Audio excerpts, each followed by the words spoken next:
Hello, hello, hello, and welcome to the latest installment of Am I Becoming a Ghost? The latest installment of the Passion for Notes. Wait. Go ahead and get rid of the... Oh, I don't have display on, that's why. There we go. Okay. Let me slightly adjust this. It's going to be different every day until I finish fixing some of the problems. But yeah, I mean, this is not great, but still kind of okay. Anyways.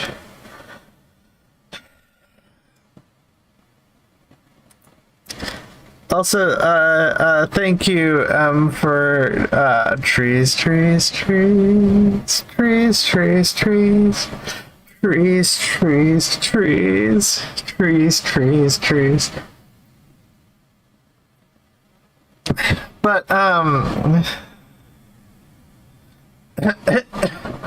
may have skipped over parts of the prologue, but I made sure about an hour ago to write a summary of the prologue because I cannot keep... Actually, I should just scroll this down to prologue notes.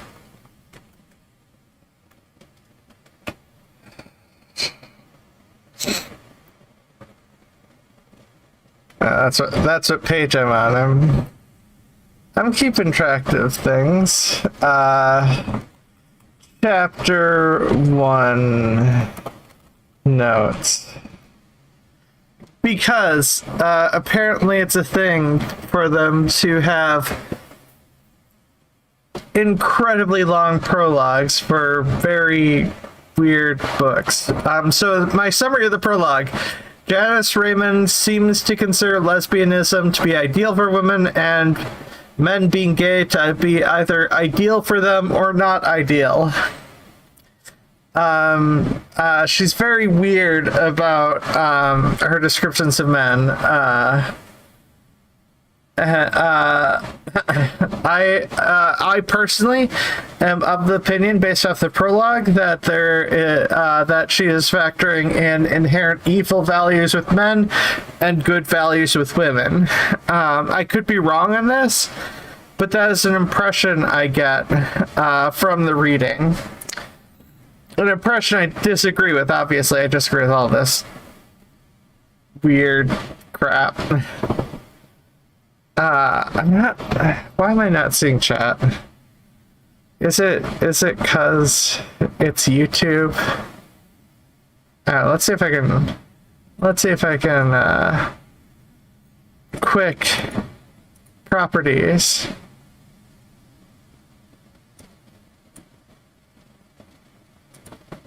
What if I turn it off and on? Will that make it better? No, it doesn't. Okay. Well, I'm gonna just turn this off because other people can't see it. People should be able to see chat in the stream. It just only sometimes wants to appear in the overlay. Okay, so she mentions repeatedly that being a lesbian is a choice and not something you're born with. Something I disagree with. I said something born doing. That's not correct.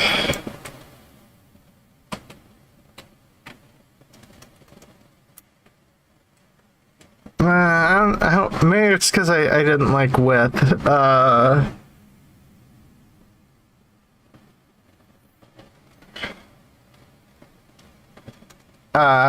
Inherent to individuals. There we go. She doesn't seem to understand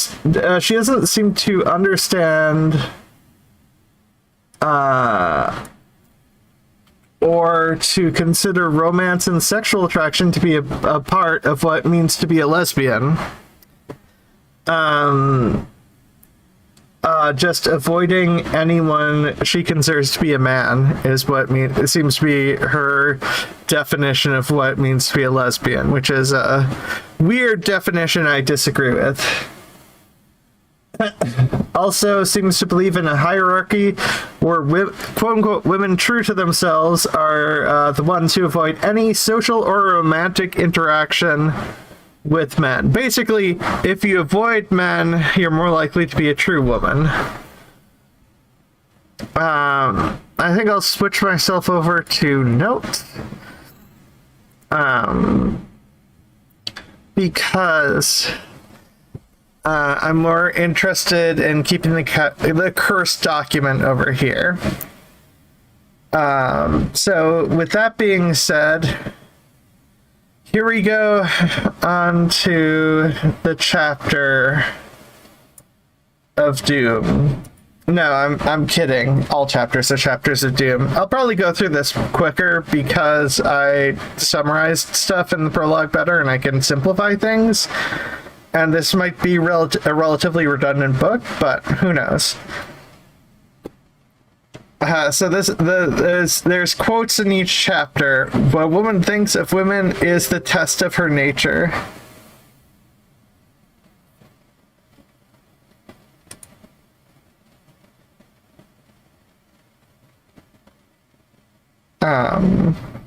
I'll get to that later.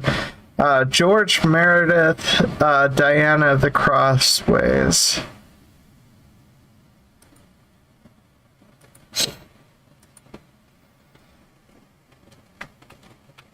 Ooh. I don't know. I'm curious who she's quoting. Oh, another man.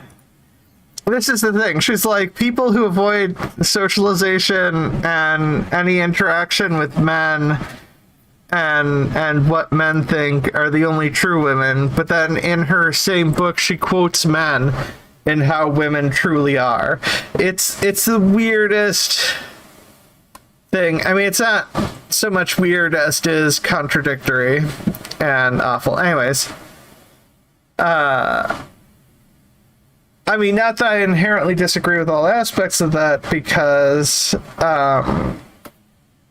but I mean, there are potentials for aspects of that to be a good quote, but like, I don't know enough about the context, and yeah, I'm due to have this friendship with Ethel Waters because I worked for it. I'm her friend, and her tongue is in my mouth. Wait, what? Sorry. My brain immediately made it romantic. Anyways, I can speak her sentiments for her through Ethel Waters. Can do very well indeed in speaking for herself.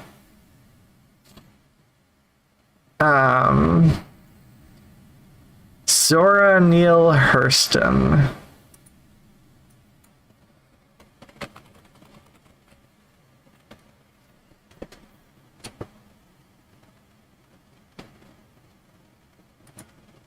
I mean, this is one of those things where I don't necessarily know if she agrees with stuff. And then Jezebel, that flighty forthright, used to spend much of her time in angling from her widow and crying woo-hoo to the kings that way, wending to war and death. And some turned in at her door, and others went on, though not a many, 'tis true. Thus was Jezebel employed when the Queen of Sheba passed beneath her window, and Jezebel leaning forward called, woohoo. And that was Jezebel's last woohoo. What? Juna Barnes, the lead.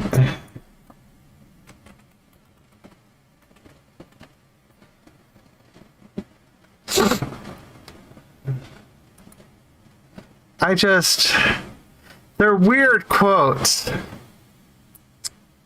According to the first part of the first chapter, according to man. I mean, with that absolutism, I'm surprised that she quote how women are according to a man. Shocking.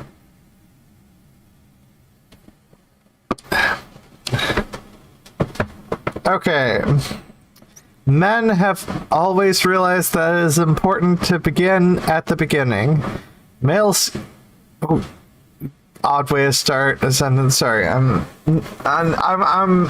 might be extra nitpicky today.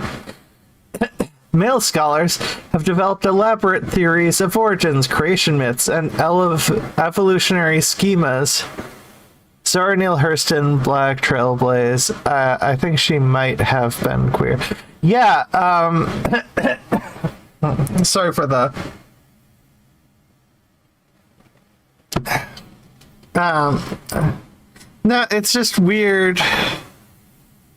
The quotes are weird and seem to be unrelated to anything this person is writing. Like, she looked up a bunch of quotes that she thought looked cool. Now this is the sound of music in my head. So, an evolutionary schemas that claim to account for the unfolding of human race. I'm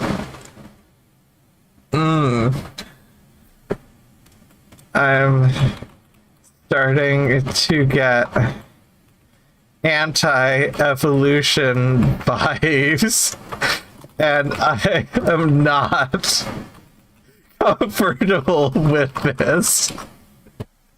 I know I'm not a major biologist, but like, let's start at the very beginning. A very good place to start. When you, when you begin with A, B, C. When you sin, you begin with do, re, mi, do, re, mi. The first three letters just happen to be do, re, or something like that. It's been a while since I've seen the Sound of Music. According to man, woman is not for woman. Oh, sorry. In all these scenarios, man and woman evolved to be for each other. No. Doesn't seem to understand evolution, which isn't... By the way, evolution's not taught well in a lot of places, so I can understand how someone can not properly understand evolution, but to claim that man and woman evolve for each other in evolution would be a complete disregard for a lot of aspects of evolution. When it comes to evolution, man was made for woman. If we're talking about from an evolutionary perspective on how a lot of things go about in evolution, if female is the default in evolution, so in that essence, because if we're talking about structure. Sorry, technically in evolution, woman isn't involved. But if we're talking about speciation, male is created for female. Female is the default. Which is why in various species, males are not needed too much. Males are in essence fodder to provide resources. In a lot of species, being male, it makes you fodder to provide resources for the female in the species. So when it comes to evolution, evolution does not work that way, and not to mention that male and female is not a classification that can work for every species out there. And even like things like there are various trees where there's a male aspect to the tree and a female aspect to the tree, but that only relates to the most common form of reproduction and isn't really important for any other aspect. So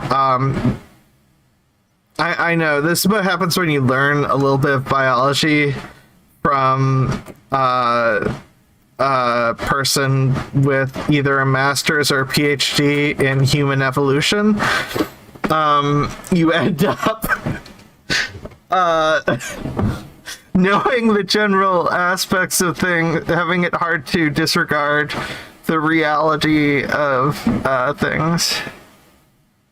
According to man, woman is not for woman. I mean, if we're talking about evolution, woman is for woman. I mean, if you're talking about the biological nature of reality, oh, sorry. Once again, here's the thing. She doesn't separate man and woman from male and female. We're talking about in species. Nobody is made for anybody. It's just random shit. But like, if we're talking about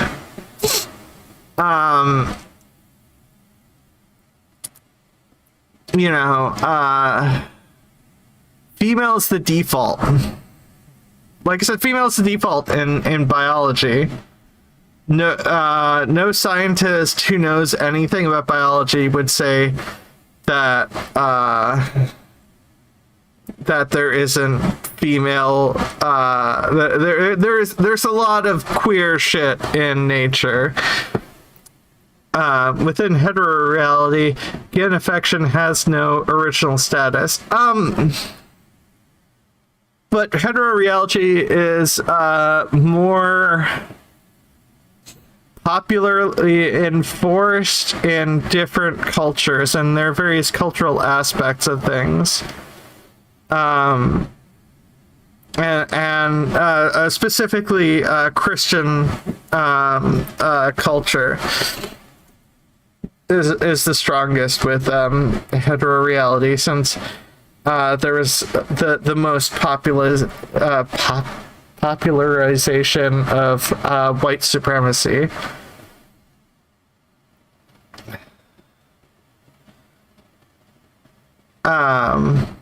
Oh god. Before I forgot she's Catholic. Wait, was the nun in The Sound of Music, or well, eventually ex-nun in The Sound of Music, was Catholic too, wasn't she? Anyways, unrelated stuff.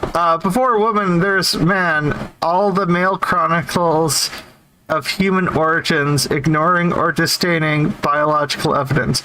Okay, but like, it's weird to bring up evolution, misrepresent evolution, then talk about biological evidence.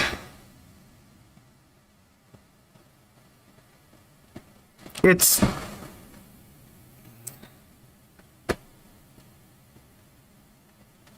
put man at the beginning and the begetting points of human existence. Oh. Fuck you.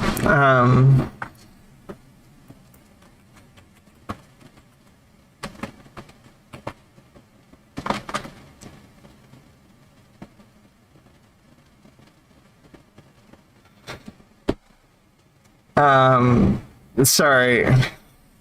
I am not going to use terms like the Hebrew Bible,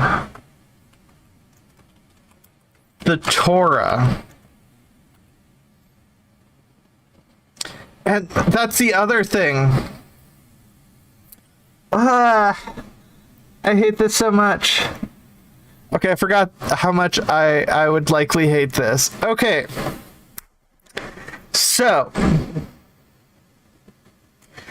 what she is doing is taking an aspect of the Bible from a Christian perspective and applying it to Jews, which is really concerning and somewhat anti-Semitic, likely.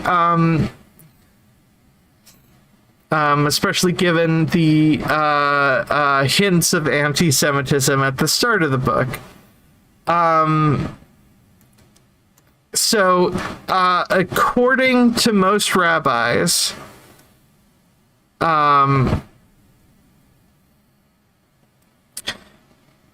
if we're talking about Jewish tradition,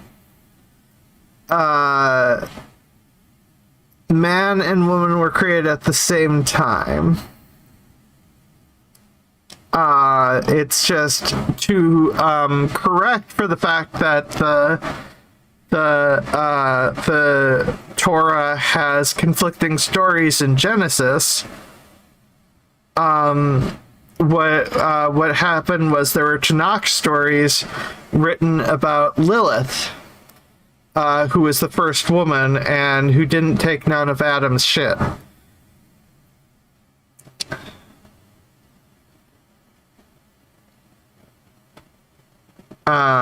And I just hate the focus because just like a sentence or two earlier, it's not that much earlier in Genesis where it says, it effectively says that God created man and woman at the same time.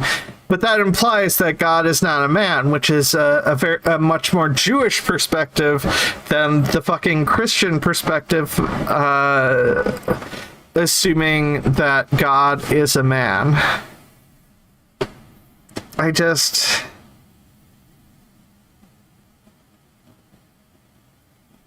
pissed. Sorry, I was born and raised Jewish. I have a lot of cultural reasons to be fucking pissed at this. I don't even want to quote the fucking bullshit way she's saying it. And also, the fucking disrespect.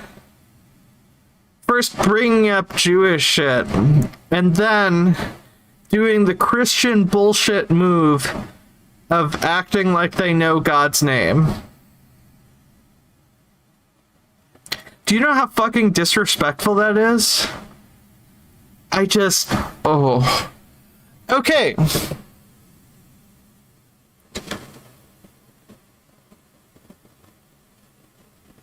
This passage has been interpreted as mythical proof of that man is the primordial human. I mean, white man as the default is, I mean, that's a very,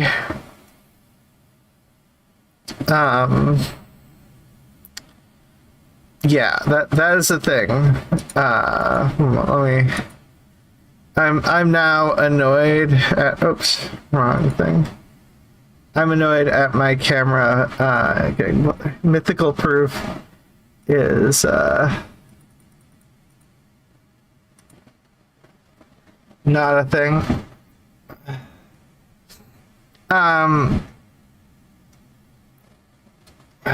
It's a thing for culture, but it's not a thing for scientific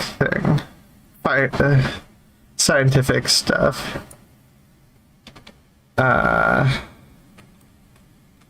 Rants about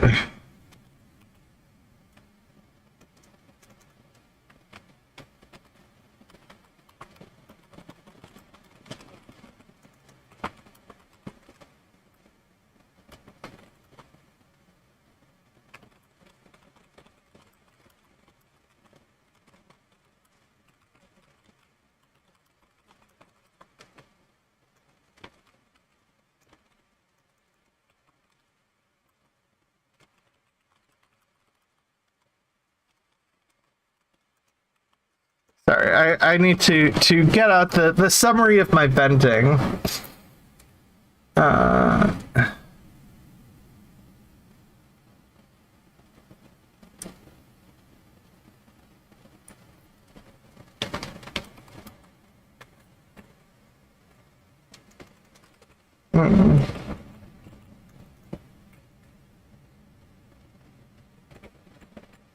Calling it the Jewish Bible.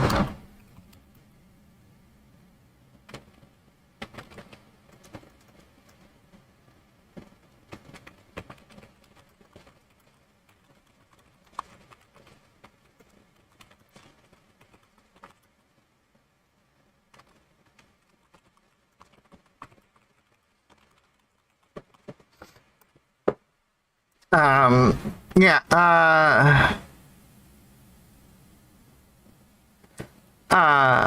it also casts primordial human relationship as male with female. That is true for reproductive purposes.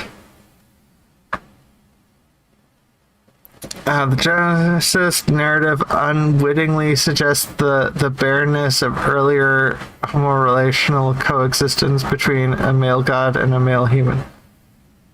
It would... What? What male god?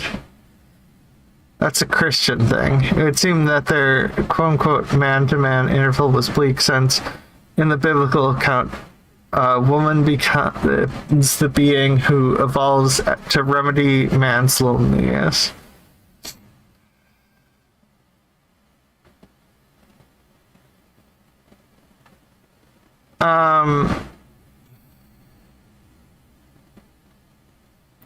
Since then, men have pronounced that the original human relationship is heterorelational while erasing the evidence of their homo-relational bonds. Thus, normal and normative love acts and feelings are supposed to exist only between males and females.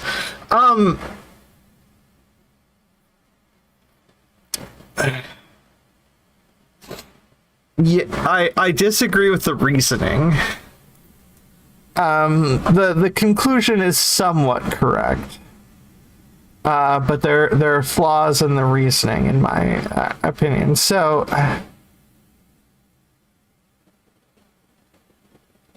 I don't think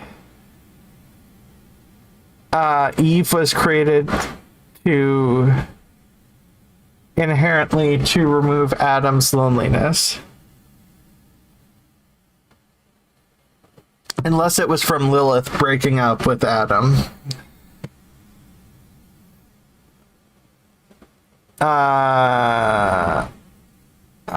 But like the attitude that men and women, like, Genesis is an attempt to explain reality with stories. And they're trying to explain how humanity showed up. Since most people who wrote those stories, humanity was already there, so they're trying to figure it out. And society wasn't the same as it is now. That being said, the attitude of love only existing between men and women is an attitude that was, I get the impression, created later. That attitude seems to have slowly developed over time. Obviously, Adam needed a do-over after Lilith. Yeah, according to man, the original society consists of men and women in concert and consort with one another. The concerting and consorting are built on a theory of social evolution that built on a theory of social evolution that rigidifies roles of sexual and social behavior.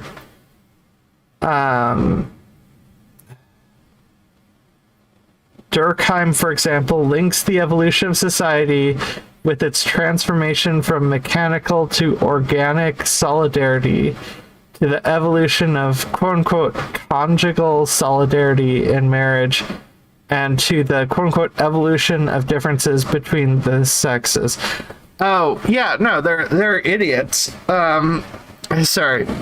Bad ableism. There are completely ignorant and foolish people out there.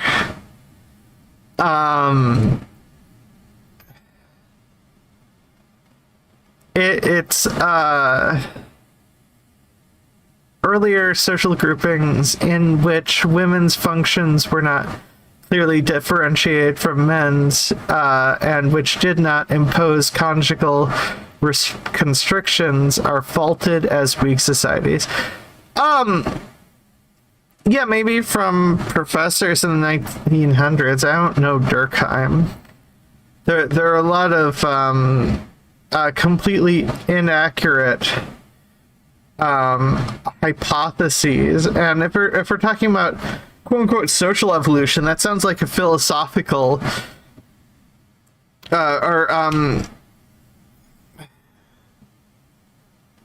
not philosophical, sociological hypothesis, or possibly even theory, but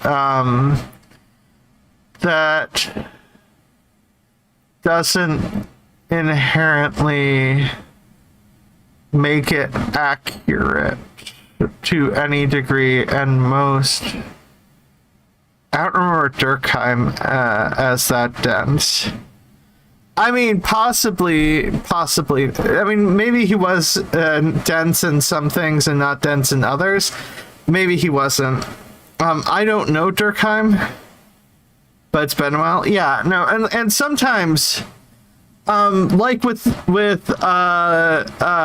Miss Raymond here, there is an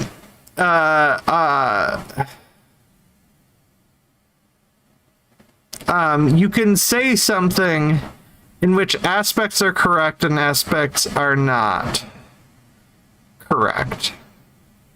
And yes, this is not, none of this is none of this is quotations, and the fact of the matter is, this person doesn't understand evolution. And only frames evolution from a conservative Christian background.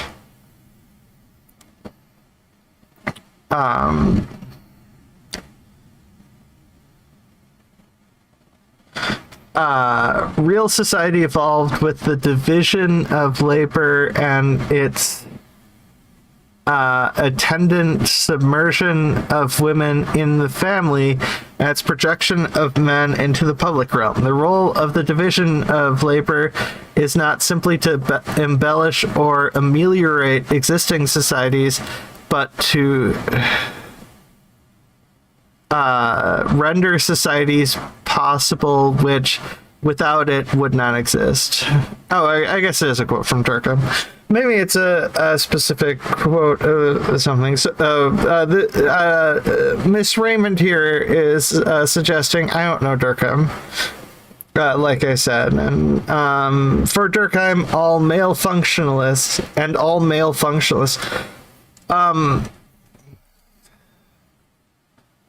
okay, pulling.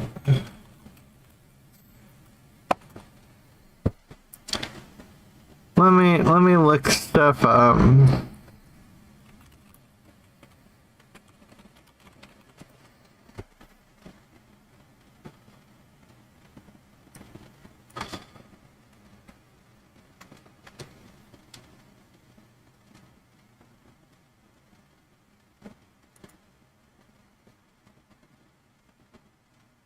Functionalism is a society. Okay, well, let me.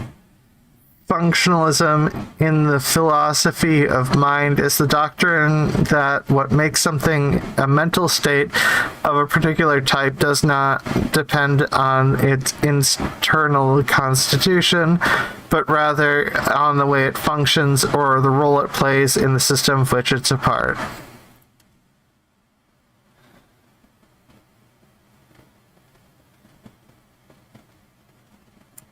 Wait, although this is... Yeah, see, this person seems focused on philosophy, so... Let me just do this general copy and paste this general summary of let me clarify philosophy.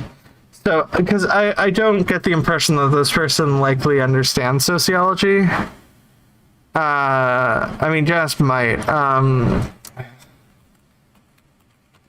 Let's see what the sociology demand.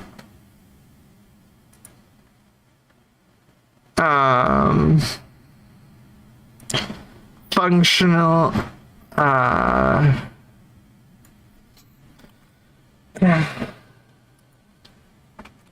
Functionalism, sociology.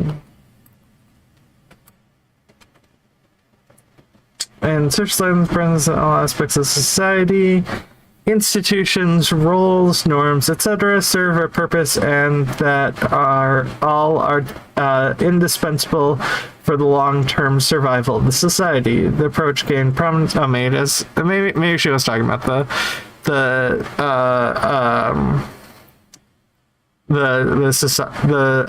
sociologist. The approach gained prominence in the works of 19th century sociologists, particularly those who viewed societies as organisms. The French sociologist Emile Durkheim argued.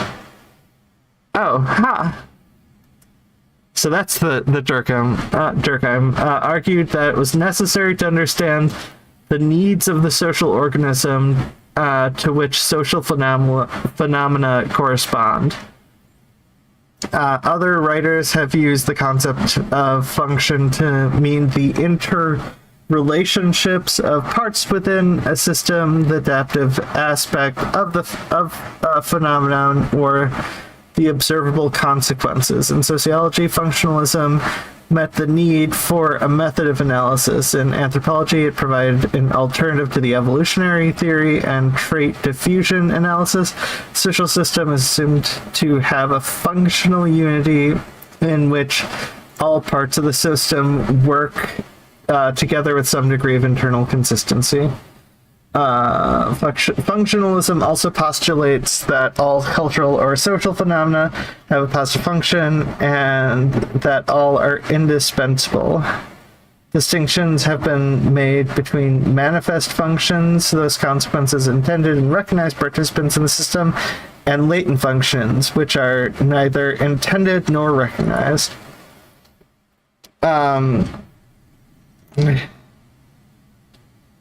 Okay, I'm guessing, I'm getting the impression that she's talking about the sociology function. That was my bad.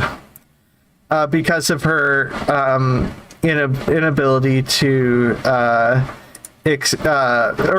her notion of evolution. It made it easy for me to question her knowledge of what she's talking about. Anyways, according to man, the constructs of civilization is produced as a heterorelational drama. Man assumes the task of world building because man is the original actor / activist.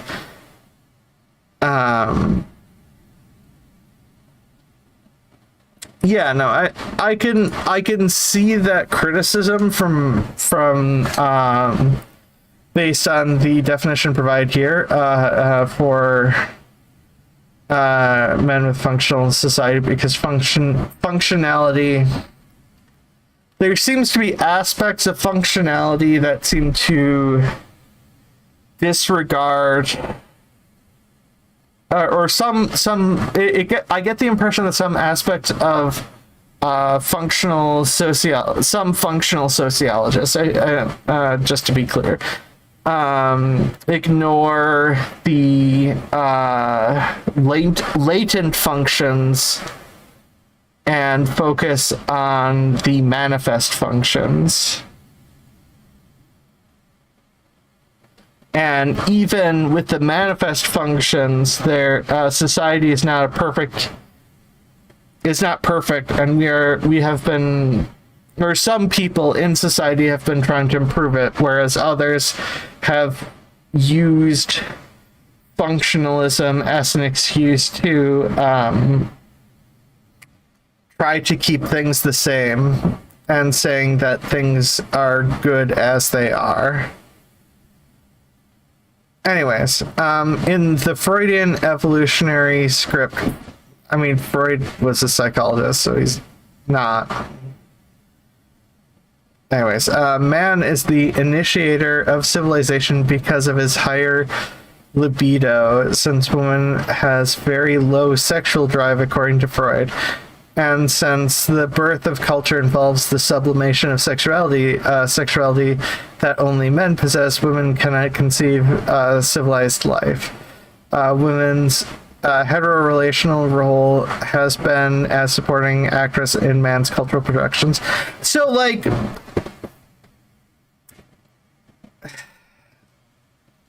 look, I'm not a fan of Freudian psychology, and I'm especially not a fan of loose, archaic Freudian psychology. So Freud realized that some of what he said was wrong. In essence, a lot of Freud's things were philosophies, which he would not necessarily agree with stuff he said earlier with his later writings. And I'm sure that was also true of Jung. I've only read really late writings of Carl Jung,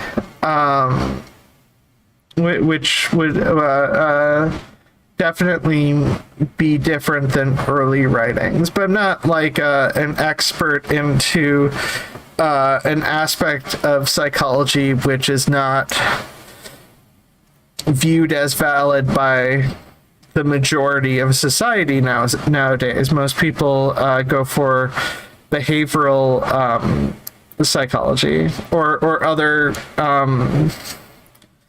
ways of describing aspects of human culture and doing the best they can. Anyway, according to Man, the origins of consciousness began in the heterorelational academy of male mentor and female student. This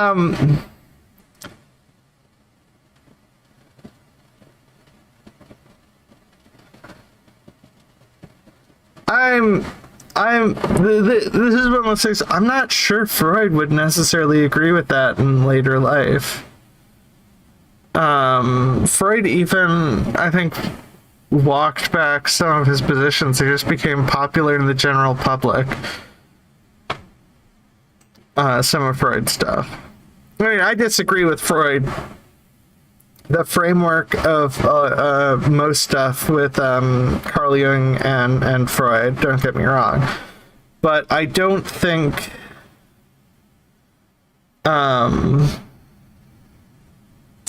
I mean, for one, that's not the psychological community, the general accepted part of the psychological community, and I just, yeah.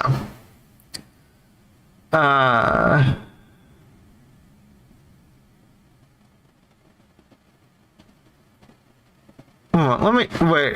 Sorry, I know this is a nitpick, but I'm bothered by this. I have a small. I know some random facts, and I do believe that Freud. I completely believe that Freud said this.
Um,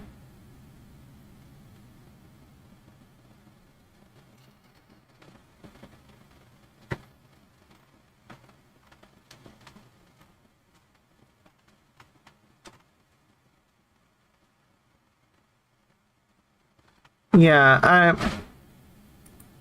don't know. I can't find good information. Because a lot of it is all early works. Anyways, regardless, the influence psychoanalysis and Freud's views on culture were there were some bad ones. But Freud was also not the only psychotherapist, just the more popular one. Anyways, where was I? Is man who introduces woman to a consciousness of herself and of the cosmos within this hetero-relational school. Man awakens himself and woman to be the consciousness of self, others, sexuality, and later language and ideas. Okay, so this is probably something that Carl Jung and Sigmund Freud argued about. Because Jung was a man who believed that I mean, to be fair, I don't think she would agree with Jung, because Jung was very much of a less absolutionist view. And I don't think she would care about that, since that involves there being masculine aspects in women and feminine aspects in men. And Jung tended to have more of a collective view that humanity does things together. Anyways,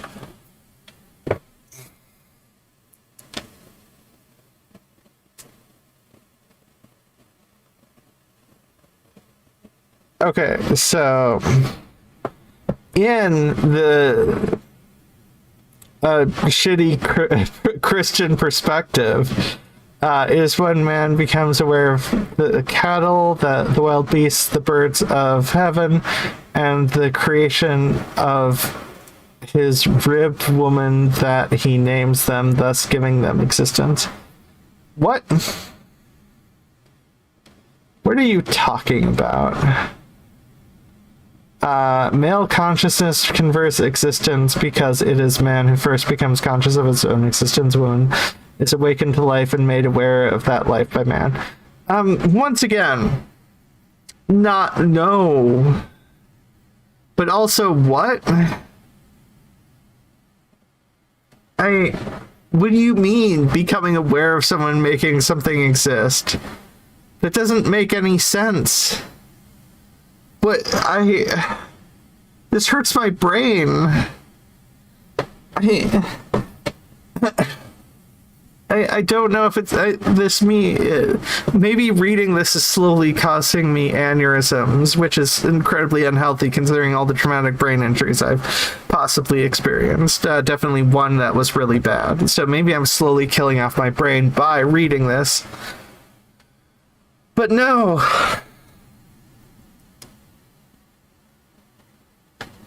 No, how is this a Christian thing? Is this a Christian thing or a Catholic thing or something? You know about that. Because I don't understand what the fuck this person is talking about. Because if you look at the Torah, there's a lot more focus on, you know, God created all this shit. Which part?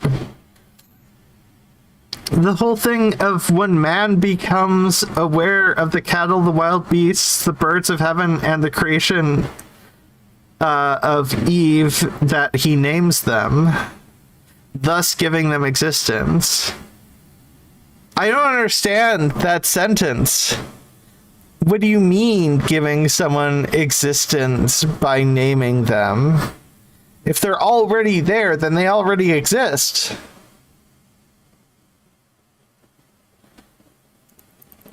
Oh, that crap? Okay. No.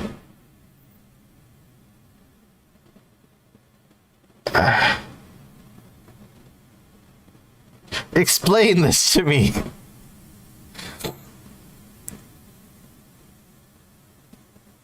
I don't understand. I don't understand what's going on here.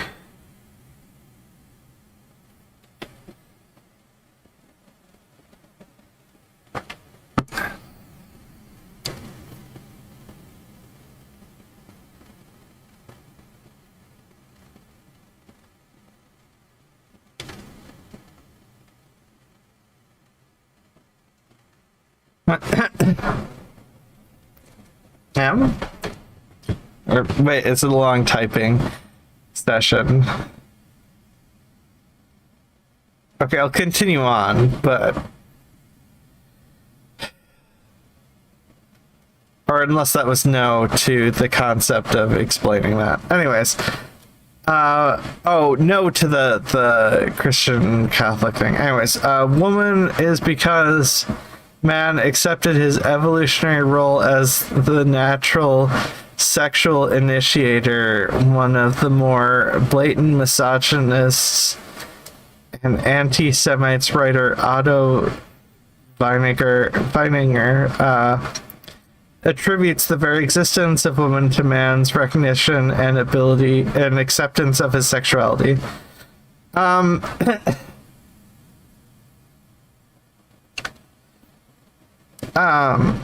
I think that I don't think this person understands the low-key anti-Semitic aspects of her own views, but sure.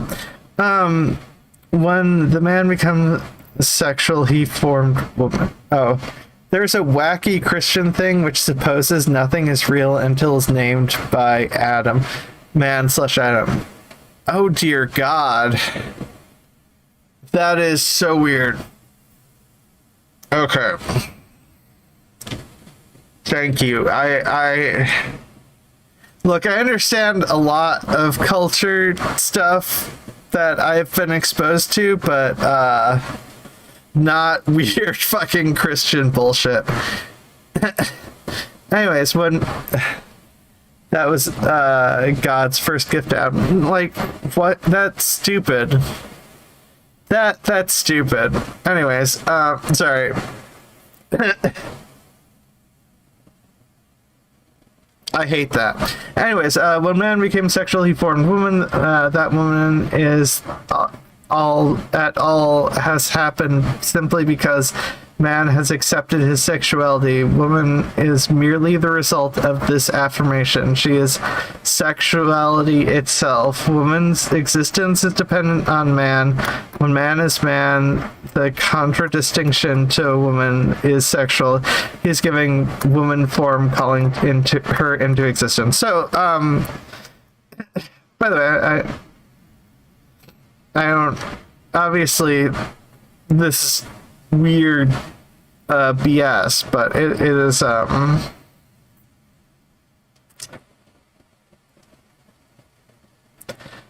people are the average person is, I like to believe that the average person is better than this bullshit from the 40s. Eve exists because I'm an outlet. Oh god. I hate I hate that because because I disagree. No, I also hate that because it fucking. So, from my culturally Jewish perspective in a left-wing Jewish synagogue, what the fuck? But also, that seems to almost shit on God.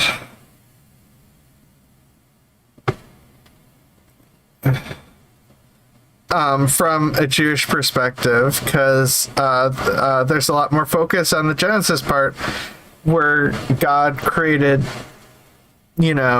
two people at the same time.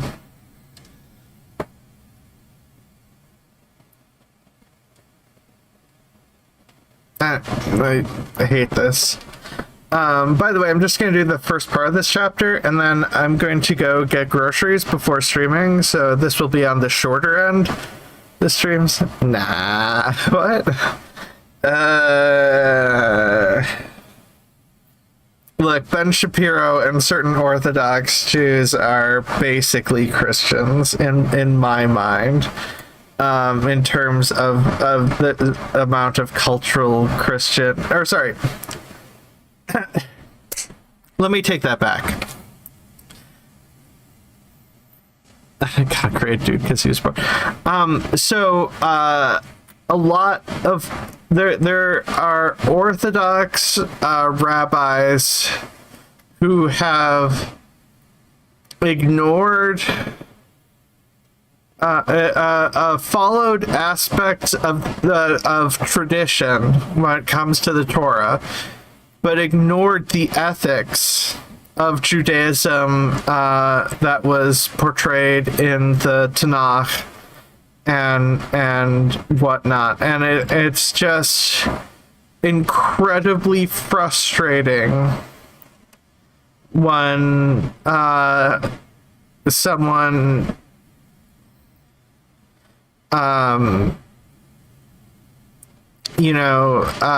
has Jewish tradition while promoting Christian values. Then God outsources power to man as much as it entertained him. Anyways, this is one of the most arrogant justifications for the naturalness and primacy of hetero relations. According to Vinegar and less blatant in others, I won't disagree that there's a lot of awful dudes having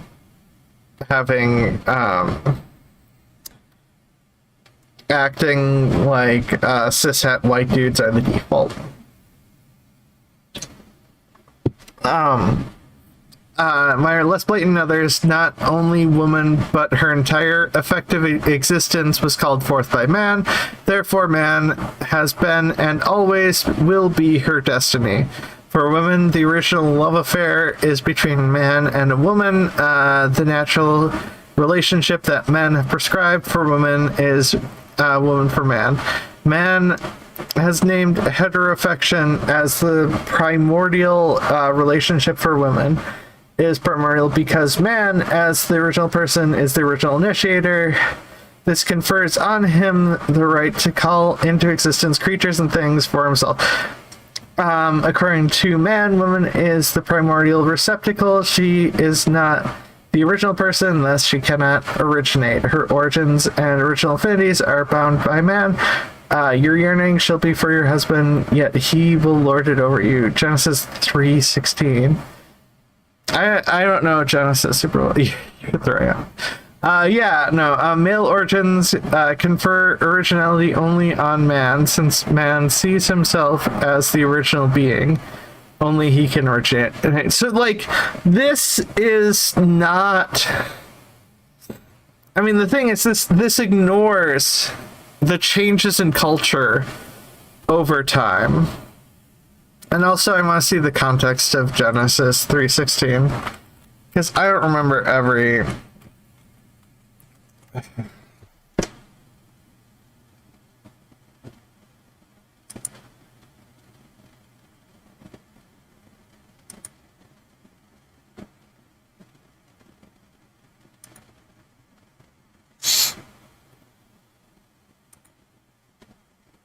To the woman he said, I will make your pains in childbearing. Wait, what?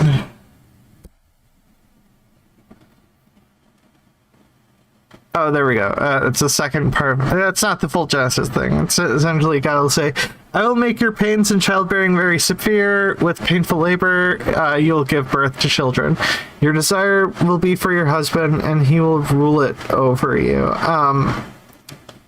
This seems to be, like I said, a lot of this is explanations of shit. Oh, this is like later in Genesis, that's why.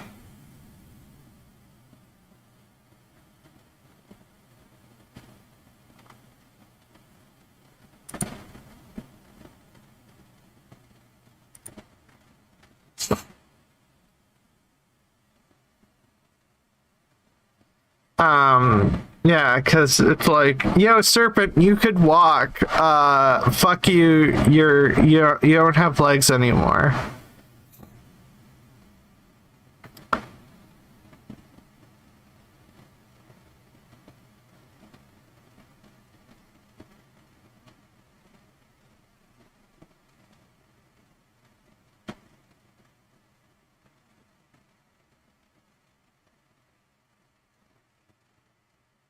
And it's like, yo, men, because it says that stuff about women, and then about men, it's like, yeah, you're gonna work hard for your life, and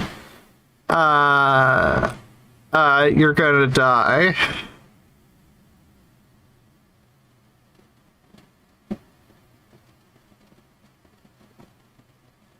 But yeah, this seems to be a lot of the stuff seems to be what's focused on. Also explains men don't know how to get women off, so they must not need to. Yeah, it sounds like a one-sided relationship.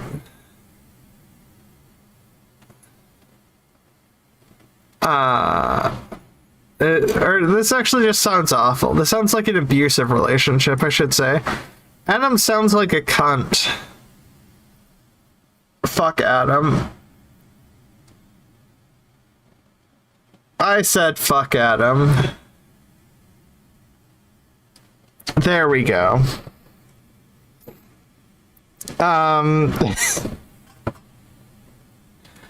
Okay. 2 pages of this nightmare of a thing. I'm either pissed off or frustrated or wondering what the fuck she's talking about, because it's very Christian. This book is very Christian, at the very least, very far away from Reform Judaism. But also very Christian. God, I feel like rabbis from 50 years ago would disagree with her.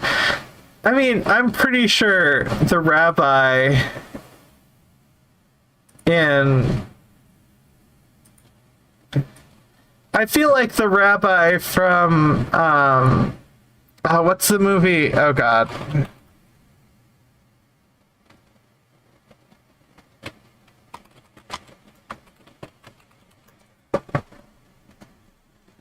The Fresco Kid.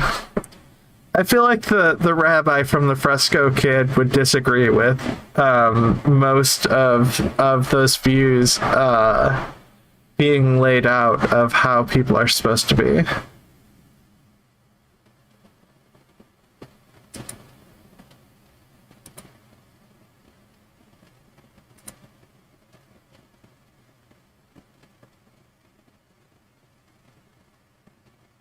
Yeah, I'm salty, but I'll see you next week with this BS. I'm gonna get groceries in a couple hours. Hopefully I will be streaming on Twitch if I'm late. it's my fault. But I will be streaming on Twitch, so. With that said, have a wonderful day, take care of yourselves, and I guess always work to be a better human. Bye.